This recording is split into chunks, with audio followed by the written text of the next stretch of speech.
నిజానికి పరకామణిలో దారుణాలు జరిగినప్పుడు 2023లో జగన్ ప్రభుత్వం ఉన్నది. టీటీడీ చైర్మన్గా ఆయన బంధువు వైవి సుబ్బారెడ్డి ఉన్నారు. ఆయనకు తెలిసే జరిగిందా, తెలియకుండా జరిగిందా అనే ప్రశ్నలు సహజంగానే వస్తాయి అందరికీ. టీటీడీ చైర్మన్కు ముఖ్యమంత్రి జగన్కు పరకామణిలో అవినీతితో సంబంధం ఉండకపోవచ్చు, కానీ నైతిక బాధ్యతగా స్వామివారి పట్ల తమ పాలనాకాలంలో జరిగిన అపరాధానికి వారు కూడా సమాధానం ఖచ్చితంగా ఇవ్వాల్సి ఉంటుంది. అంతేకాదు, తిరుమలని తమ చెప్పు చేతుల్లో పెట్టుకునే మన సెక్యులర్ ప్రభుత్వాలు మసీదులు చర్చిల జోలికి పోవు. ఒకవేళ ఏదైనా మసీదు చర్చి ప్రభుత్వం స్వాధీనం చేసుకొని అందులో ఇలాగే అవినీతి కంపు లేస్తే మన నాయకుల స్పందన ఇప్పట్లాగానే ఉంటుందాం.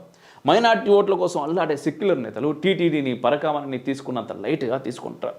గతంలో ఇలాగే తిరుమలతో చిలగాటమాడిన వారికి పట్టిన గతేంటో అంత త్వరగా మర్చిపోతే ఎలా?